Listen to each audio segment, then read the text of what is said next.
Ryan with the Farm2Table Direct Show, and I'm here on our set at the Ozarks Homestead Expo 2024 here in Marshfield, Missouri. And over here to my left is Shawn and Beth Dougherty with the Independent Farmstead. They have been speakers here, and I have another presentation today as well as a panel today. So, and their booth is across the way from ours, and I will tell you, it has been covered up from opening to close all day yesterday, and before we ever got here this morning, I think there was people waiting on y'all. So y'all are quite popular up here at the homestead, and the subjects that they've been speaking on are the indispensable dairy cow and beating the feed bill. Now, they're also the authors of a book called The Independent Farmstead, and we'll talk about that here in just a minute. But so you can find that. We'll talk that here in a minute. So what got y'all started, I guess, in this? What y'all's the history of the Independent Farmstead a little bit? Well, we are from Oklahoma and Texas originally. Both had grandparents that farmed, and then we loved farming. We loved growing up around farms, but we were always told, you just can't do that anymore. And I think what changed was that the farm economy changed into a money economy, and people started saying this doesn't work. Farming and trying to make money is very hard to do. But when you go back to how the Amish lived and how my grandfather lived, it wasn't trying to make money. He was the road grader. That's how he made money. He was the butcher. That's how he made money. But he farmed for a living, for a lifestyle. And that's what we're about. And we love the lifestyle that it's giving to us. We have 8 children. They've grown up that way. Our house burned down about a year and a half ago, and all of the kids learned the skills of rebuilding, and that's what they're doing. They're rebuilding. They're timber framing, masonry work. We have an architect in there, so they are really redoing, and the house is beautiful. And these are all skills that came from the farm. So I think most of the folks here don't want to farm because they're thinking, man, I want 6 combines and $500,000 worth of equipment on a lot out back and 20 miles of corn and soybeans. Most of them are thinking what we thought from the time we were young, which is, I want to live on a farm with my family. I want to work with animals and plants, make a beautiful landscape, eat the best food in the world, have meaningful work with my family so that when we're together, we're a team. I think that's what most of these people really want. And I do think people are often confused. They think what people have said to us a million times, which, well, if you do it right, it pays, right? Lots of things, if you do it right, don't necessarily pay. Certainly don't pay $60,000 a year net. So I think it's good for people. I think people visit our booth because they're seeing something that they want and hadn't quite identified, and they're coming over to us to say, wait, tell me how this works. You raise all your food, you don't have a feed bill, you have a good life, and you can, you have time in your life to make a little money to pay your other bills. So I think that's what we wanted from the time we were young. We knew we wanted to farm for a lifestyle, not for a living. And I think it's what a lot of other people want too. Right. Well, I know you relate that. I grew up kind of in a farm country area, and a lot of row farm soybean and that, we were tromping greens. That's what we called them as kids, had to go out there and, of course, haul hay. And my brother and I, we grew up kind of a family connection, but grew up on a several hundred to 1,000 acre around cattle. And that was the primary drive, was just standard cows, just cattle. And so we grew up around that. And for me, I grew up like, man, I don't want to live this way, because it was 4 a.m. getting up and going out and feeding all those animals and breaking ice in the winter and doing all those. I mean, this was hard work. And I'm looking around at the owner of the farm, and I'm looking at my uncle, who was the foreman, and when I'm listening, I'm like, they ain't got a dime, and that's what my mind told me, and I'm like, no, there's an easier way there's a better way to make a make money. But you're right. As I got older, I looked back to that and I thought, man, it was a better way. I was glad I grew up that way, and now trying to get back to it. Right. And it's, yeah. That's the hard thing about switching the mics. So y'all have been, how long have y'all been, I mean, obviously since y'all were young, I mean, you've been farming, but how long have y'all been doing the public side of this where you're teaching? And We moved to the farm we live on now in Appalachia in 1996. And that was the first time we had full-time a place of our own with some acreage where we could really stretch out and see what we could do. And the land began to teach us. It had a lot of limitations, but that comes along with a lot of gifts. And we began to sort out what it was good at and how we could use it to make our jobs easier, our farming jobs easier. And it was a mess. Like, it was a constant learning process. So there were many years when we just kept going because we loved it, but we hadn't quite figured out how did these pieces fit together. One year, I think it was 2009, Shawn said, you need to start to keep a record because it's starting to click and we need to remember what we're doing. right. So we began writing about then. We began speaking after the first year we went to a Mother Earth News Fair. Right. And we went like, great, we're going to go learn a lot. And halfway through the day, we got together and we're like, we should teach these classes. These people are 15 years behind us Right. in this effort. So then we began to speak. And in 2014, Shawn was listening to the radio and something came on about rotational grazing, which was just totally not normal back It's not then. what they teach anyway. Right. And he turned to me and he said, I think we're cutting edge. Like, it suddenly clicked for us that this crazy thing we've been doing all these years and nobody'd been interested in was suddenly becoming interesting. And we were ahead of the curve because we've been doing it so long. That's when we began to write. We contacted Chelsea Green Publishing and they gave us a contract for a book, and it got bigger after that.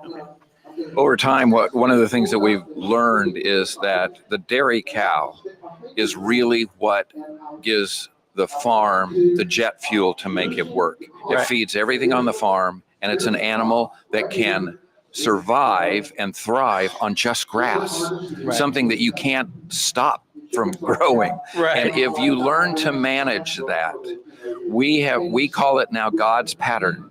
God, when he put us in the garden, was not setting up a trick. He was not setting up something that we would fail at, but setting up a pattern that we would have great success at if we follow his pattern. And if we go back to how people used to have one cow, one dairy cow or a few dairy cows, and use that to feed everything on the farm and to live in a way that is on the human scale instead of on the huge commercial tractor scale, it really works. And you are fed with this incredible abundance, and your land improves every year, as opposed to it degrading and getting worse. And that's what we desperately need in this country, is a million of these little farms everywhere. It would transform the country. The country would not be the same country if we were all raising our own food, had a dairy cow. Right. Well, I know that's what, when I say stumbled into or found out about it is a stumbling into homesteading community. Was we seen them living what we felt was the solution. That's right. Because for us, particularly 2020, opened our eyes to the food supply chain, to just how fragile really everything was and how dependent on it most of us were. That's right. And so it was like this. And so we came across and we seen this, and then certainly the size of the community, it was like, and we didn't realize we had, where we live, we had people all around us in our back door that were doing this every day. We just didn't know about it. Right. And so it was really eye-opening. Now, I've got 4 acres. How does a dairy cow work? I mean, is that enough? I mean, Sure. So one of the things, my wife is my grass guru. She's the one who looks at the grass and says, it takes managing. So you're not just putting a fence around it and turning the cow loose. Right. You've got to manage the grass. So we've got to rotationally graze. We've got to give that cow as much grass as it will need for 24 hours or 12 hours, however long we're going to keep her in that paddock. So that, and what's amazing to most people is the size of a paddock for a good dairy cow. Usually, not all year round. We do pasture all year round, but at different seasons, it's going to be a different size, but it's about the size of your living room. Really? So we are not talking about a paddock that's an acre big or something like that. It's the size of your living room. That's how much that cow needs for 12 hours of grass. If it's good grass, but not extraordinary grass, just the native grasses that are in the pasture. And when you say, oh, that's all that it needs, how many of those do I have in 1 acre? Right. And that's where my wife takes over and explains how many we have. So if you figure that a paddock is maybe for 24 hours might be like a 2-car garage, right? Okay. There's about 100 and say 100 of those in an acre, right? Wow. What that means is if you're moving your cow every day, you got 3 months worth of grass in that acre. That's not really how you're going to move her, because you're not just looking at what does she need to eat, but you're also looking at how fast is this grass growing? How fast do I want to go around on this acreage? Grazing is something you learn by doing, but what's important for somebody with 2, 3, 4, 5 acres to know is cows get grazed at a rate of hundreds of cows per acre in a day, which means there's a lot of grass on an acre. And we like to tell people on this side of the US, 2 acres is often all the grass you need for a cow for at least 9, 10, 11 months of the year. There might be a little bit in there where you're feeding hay. Right. And the other thing we remind people is if you had a cow in a comfortable sacrifice paddock and you fed her hay year round, she would turn your cheap hay into high quality food and feed for everything on the farm. It's a totally doable prospect. Right. Okay. Well, I mean, because that's very interesting, because that's something I know I have looked at from the fact that, on that 4 acres, I've got 2 houses. I've got a place that I'm putting my shop, intentional. I've got things on there and a pond and everything. So it's like the actual grass. Now, I say it's limited until I go to mow it, and then all of a sudden it feels pretty big. Yeah. And so I've always been looking small animal, thinking about a goat or thinking about these things because they're small in the space. But what we suggest is that you match your ruminant. Every farm should have a ruminant, and a ruminant is the animal that can turn grass into meat, milk, and manure. Forage, right, whatever it is that you have out there in your pasture. Right. And so you should be selecting your ruminant, not based on size or the animal that you like, but on what the pasture is. And if it's briary, woody pasture, that's goat food. Right. If it's large weeds, that's sheep food. If it's grass, that's cow food. Right. So you should be looking at, as Beth was saying earlier, the farm should be informing you about what it does, not you deciding what the farm does without looking at the land. Right. And so eventually, if you have goats, they will eradicate those briars and stuff, and grass or forbs will start coming in. That's when you move to sheep and cows. And fortunately, not have the goats, because the goats are so hard to keep in. Well, I will tell you, I mean, and listen, my wife, if she watches this later, will be thrilled, because she has been like, I do not want goats. She doesn't like them. She don't want nothing to do with them. Right. And, which we did. I learned about goats because I got a chance to get one. My son-in-law he said, hey, I got a chance to get a goat. Yep. Where you go in half. Yeah. I had no idea that you don't get a goat. Yes. You have to get at least 2. They're companions. I don't think it was an hour. That thing had found its way out of the fence and was gone. Yeah. And so it was like, well, either it's coyote food or somebody got a free goat. Right. I mean, one of the two happened, because we never found it. Right. And I live right next to National Forest, so odds are Oh my. coyote bait. Yes. But anyway, so that's real interesting. No, now you've talked several times about beating the feed bill, or about Yes. how that gets rid of a feed bill. So expound on that a little bit. Okay, so if you start with the cow, Right. you get so much milk that it's going to feed your whole family with cheese and sour cream and butter and all good things. Right. And then you're going to have leftovers, and that's going to start feeding the other animals. So one of the things that we always do is not start with the chicken or the smaller animals. Which is so, I'm going to interrupt for a minute, which is because we always joke that the chicken is the gateway drug for the homesteader. That's right. But you don't have chicken food. You can have a little bit of chicken food on your farm. And we all think that every city people should have a couple of chickens per adult because you have that many scraps off your table. Right. But the people who go out and buy 40 chickens, now I've got to buy chicken feed. Right. And what we're trying to do is not go that route. Okay. So what is the food that's on your farm? It's cow food or goat food or sheep food. That's where you should start. Then start milking that animal. And now that animal can feed everything else. Certainly your dogs and cats love milk. Right. The pigs adore milk, and a milk-fed pig is the best meat that there is. It is unbelievably good. And chickens love milk. So you can really cut back on your feed bills by just having that milk. Then every other scrap that is on your farm, the weeds, the trash, all the cores and rinds that are left over from anything, the processing we do. Butchering offal. Yeah. All of these things are food for the pig and the chickens. Right. So you just have to be thinking ahead. And then what we've done is we've moved into growing some crops to feed our pigs. And there's a thing called the mangel-wurzel, which is a giant fodder beet that is a great food for the pigs.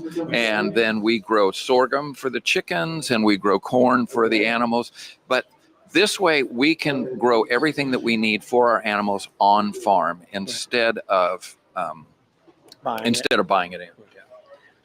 What helps is if you think about your farm how it is before you come and make any changes. Right. Most of us are buying something that's got, say, grass, weeds, trees, briars, stuff growing, right? And it's all working pretty successfully. There are animals in the underbrush. There's stuff that lives here, and it's all living here successfully. So somehow or other, this ecosystem is working. Right. And when we come to it, we say, I want it to grow people food too, so I can be here. Right. We're smart. If we say it's already working, let's see if I can just adjust what's going on here so that people food comes out. The fastest, easiest way to do that, it's already growing plants. If you bring in the animal that will turn those plants into milk every day, now you're making people food. Right. Day 3 with a dairy cow, there's no room in the refrigerator for the rest of that milk. And you very quickly realize, I have to have animals to consume this milk. If you bring in 3 gallons of milk a day, on day 3, you've got 9 gallons. No matter how fast you drink it, there's too much milk in there. Right. And so you get hogs, and you start feeding them skim milk. You make butter. You feed the hogs buttermilk. Now you've got milk and butter for your table, all from your farm. You can do that in 3 days. You can have a farm that's got a dairy cow, a hog that's getting fed, and you've got butter and milk. And if the weather's hot, you got sour cream on your table already from your farm. And you build from there. You say, what does this farm do well? How do I leave the farm as much as possible the way I found it, because that was successful. It was working as an ecosystem, but adjust it so it feeds me and the animals I want to have around. One of the things that's really important is that when you take food off of land, we see this all the time. We know this on our gardens. If I get it to grow something for me, the next year I'm going to have to fertilize before I plant, right?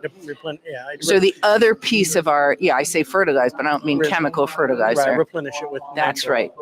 So the other leg of our farm project it needs to feed us, but the soil needs to be being fed at the same time. And if we're doing it right, by the same act that produces our food adds fertility.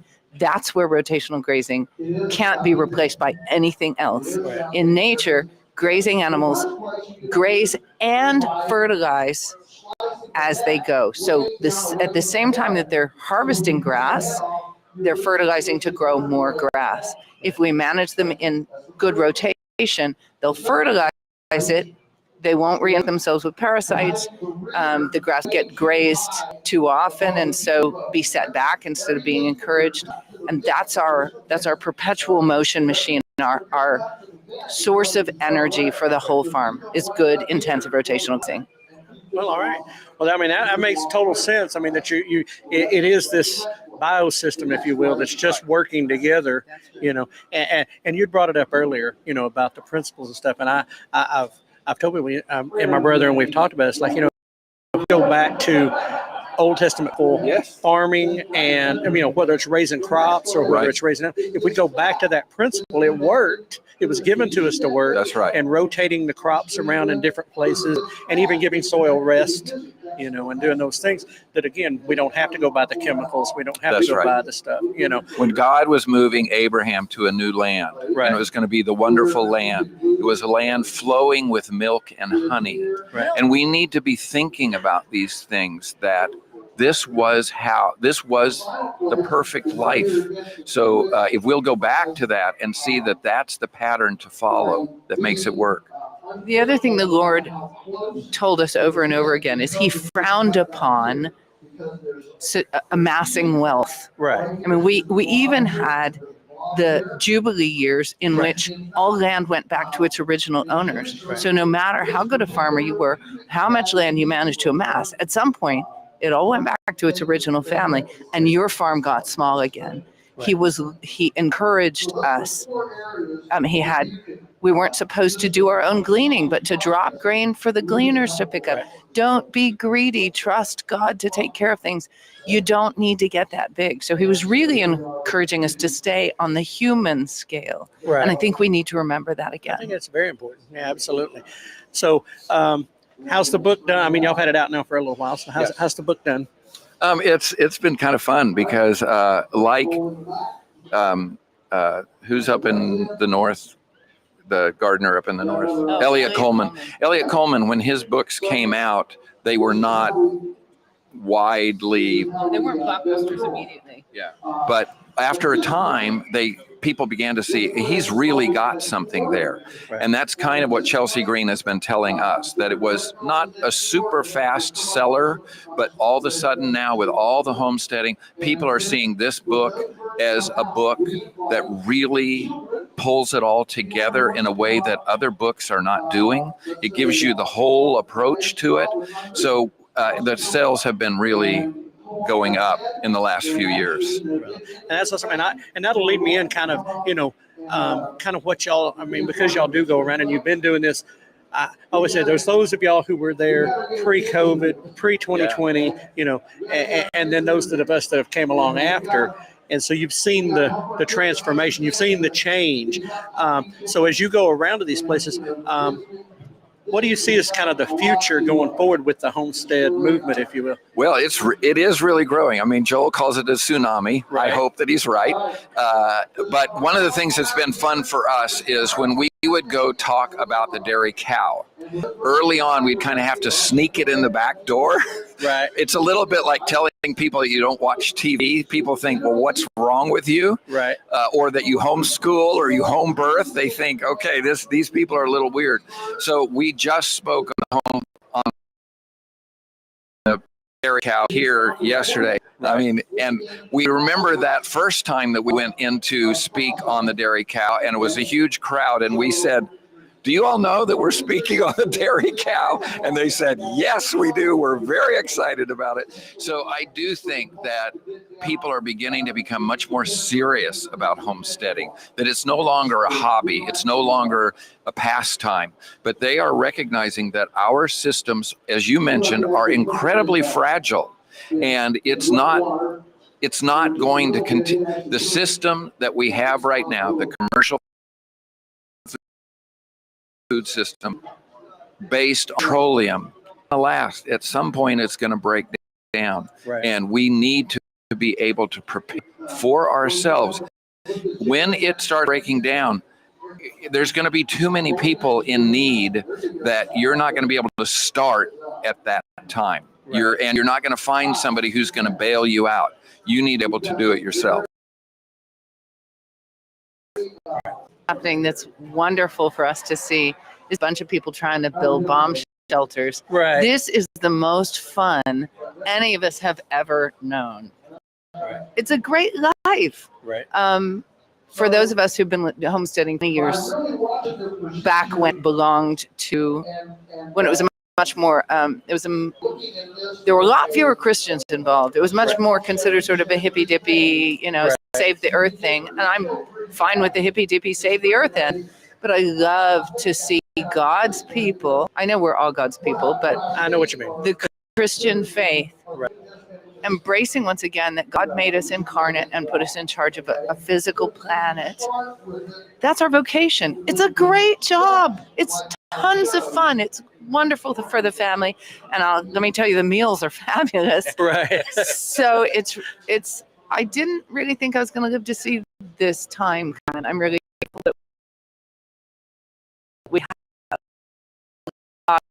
I come play in the dirt with the rest. Well, and so these kind of expos and stuff. I mean, I know Joel is looking at the fact that these are popping up all over the place. So, I mean, what do you see as the value of this to the person getting into homesteading? Or when people come to us, the thing that we feel the best about is when people come to us and they said, "You've given us hope. You've given us a way to do this," because I have no idea. I've never been a farmer before. I've never homestead. I'm getting started. I've got some land. I have no idea how to start this. I have no idea what to do. And what we are trying to present to them is there is a way. You buy that ruminant and you bring it on, and then you start gardening and letting it teach you how to do it through observation, through watching. It's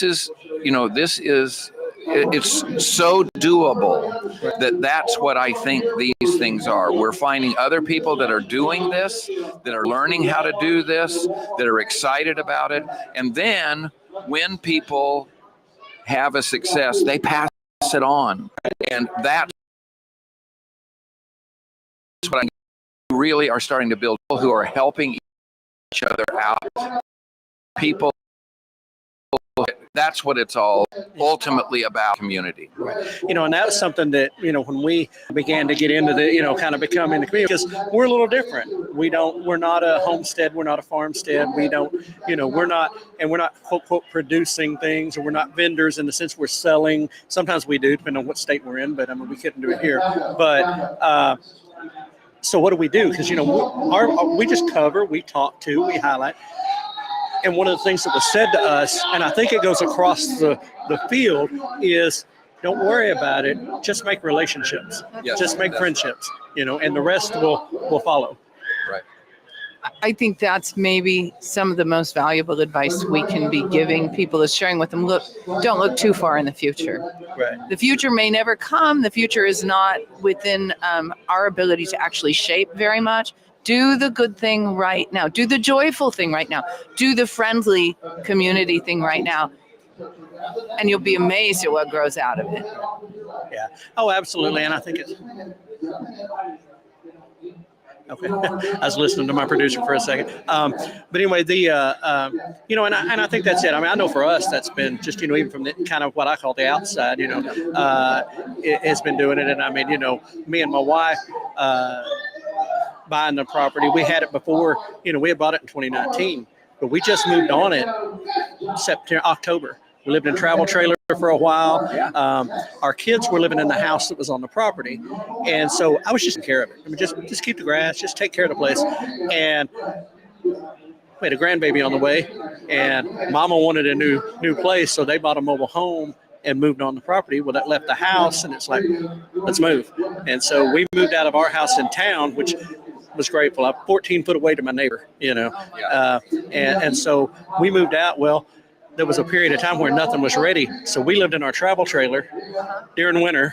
And then finally, and now we're living in literally, I say 3 rooms, because one we're just kind of in part, because we're renovating the house. And it's like, we got to get that done before we can go outside and continue working out there. Yeah, one of the things that we're also seeing that we love is the multi-generational farm, right, where families are coming together. Kids are living, they're coming back to land. A lot of times the older generation has the money but Right. maybe not the energy.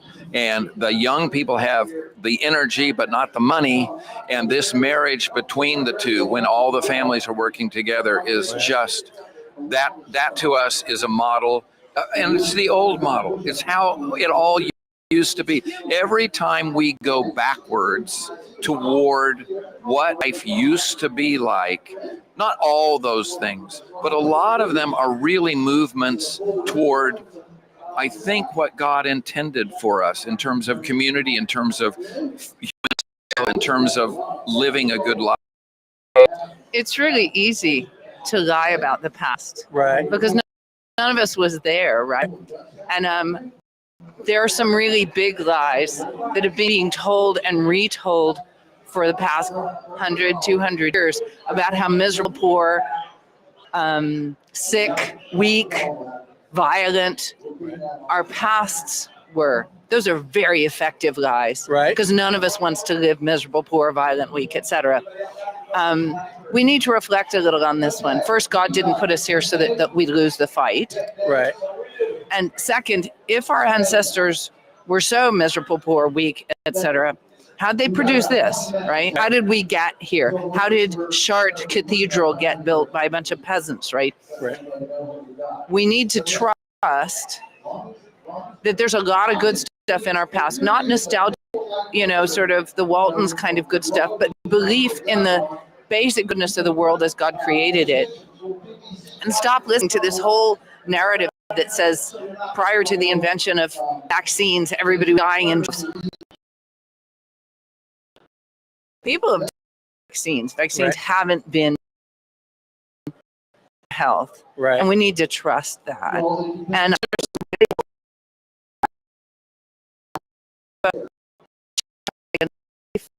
say, what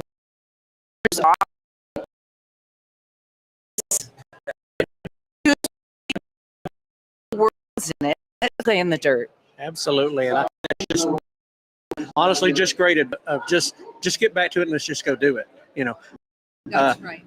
You talked about multi-generation, having our kids and now our granddaughter, which we've got others and they live, close by, but having them on there. And I was doing some stuff for them on their place.